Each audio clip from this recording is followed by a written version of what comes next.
Nyaya yakatanga muna August iro gore rine rapera iri. Ndezvekuti izvo pakangotanga kutsva. Chakatanga kutsva kamba katateguru vedu kagutsa. Kanga kari padandare pemuning'ina wangu aive mukoma wehomwe yani yagutsa. Ndokakatsva. Katsva ikako within 30-40 minutes imwe ndokubva yatsva imba yatete. Then the following day hapana chakatsva.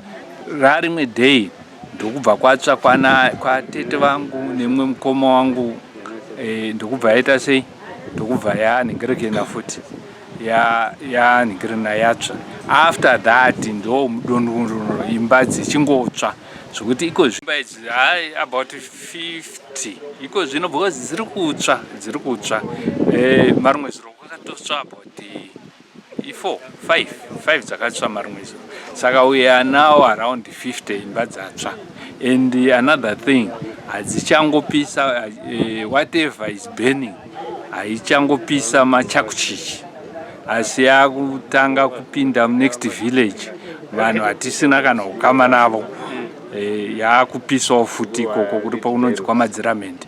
It's a different village, but whatever it is yakupisawo futi. So ndanzwa zvichinzi mumhuri kana kuti musha kana kuti mudunhu ramunogara makazotsvagwa n'anga yakauya ichiedza kugadzirisa dambudziko iroro, inova yakazokunanga ihuroi. Right, actually haina kunanga inini apa ndiri kurepresenta munin'ina anoshanda kuSouth Africa. Munhu aikananga munin'ina wangu anonzi Christopher indonzi Edwards. Yakauya n'anga kumusha uku. Saka ndokuya inonzi Sekuru Gusvi. Ndokubva auya ipapo takaona mashiripiti zvokuti pakanakidza. Waiuya achiti munhu ndiri kudainza munhu kubva kumakuva, munhu akafa chiichi, zvatikaona kuti hakuna munhu anodainzwa kudaro. Ndokubva angoti iye chinhu chaakatanga angoti moto wanga uchikonzerwa naChristopher. Ndiyewo ningi akatora mushonga wesandawana, ndiye anga achipisa dzimba dzese idzi. But nhasi zvapera, ndatozvipedza pasina imba inotsva futi. So ndokuya kwaakaita ndobva asiya atoti paranganisa pamusha pese achitaura izvo kuti ukama panga pasina musha. Ukama panga pasina. Makazozvibata sei kuti uyu munhu uyu aitaura zvokunyepa? Ngekuti ndanzwa zvichinzi apa makuda kuti muchiripwa panyaya yayo.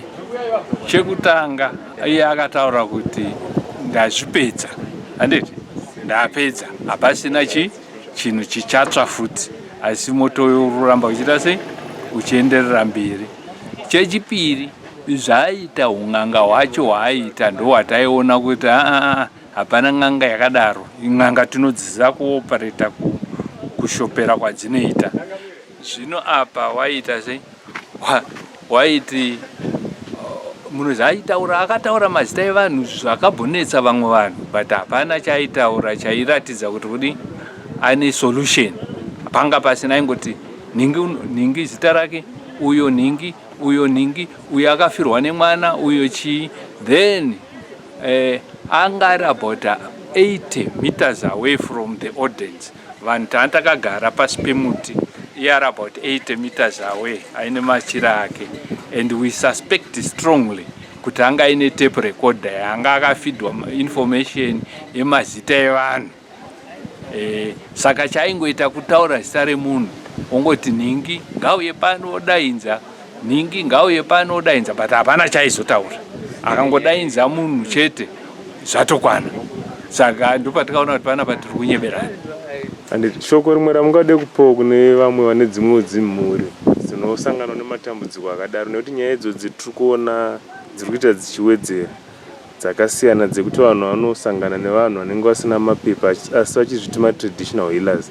Shoko ramungapewo kumhuri yeZimbabwe nderipi? Right, you see what happens ndekuti munhu wese anopractice sen'anga anofanirwa kunge akaita registered neZinata, Zimbabwe National Traditional Healers Association plus aine license inonzi medical and traditional medical council.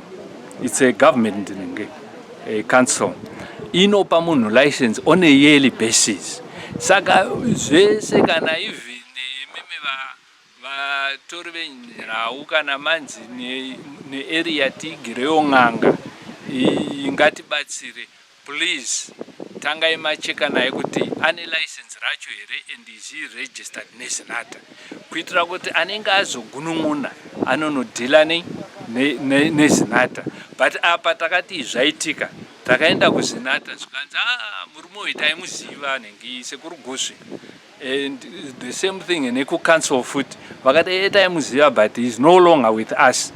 One uku nenge kuzinata anonzi iye akanoita chitsikamutanda, anobva kwaMutoko, zvikanzi akanoita chitsikamutanda kwaakatora mai nemurume wacho ndokuvati muri varoyi, kana muri kuramba kuti muri varoyi vakaisa cooking oil pastove ndokuboila cooking oil, zvikanzi nyika ichi zvigunwe maona, ndokubva vatsva vanhu ndokuenda kupolisi. Ndova nepolisi no, isi problem ndeyekuti kuti zvemarituals zvinonetsa, hamuna kumanikidzwa maisa megani in good faith, saka mochitodhila nezinata. So zinata all they did was to what? To cancel his license, advise the council kuti munhu tamuita se. That was 2009, but the man is still practicing. Murupana. Saka munhu wese munyika unofanirwa kutaura kucheka naye munhu kuti ashama istoda kudhila naye matsamba zvinokuprotectawo. Iye zvino tange tisina kubhoya kwamambo, tange takangoenda kuzinata, zinata yakadhila nemunhu wavo, but apa vakangoti chidhura ichi. Ndozvandikangotaura.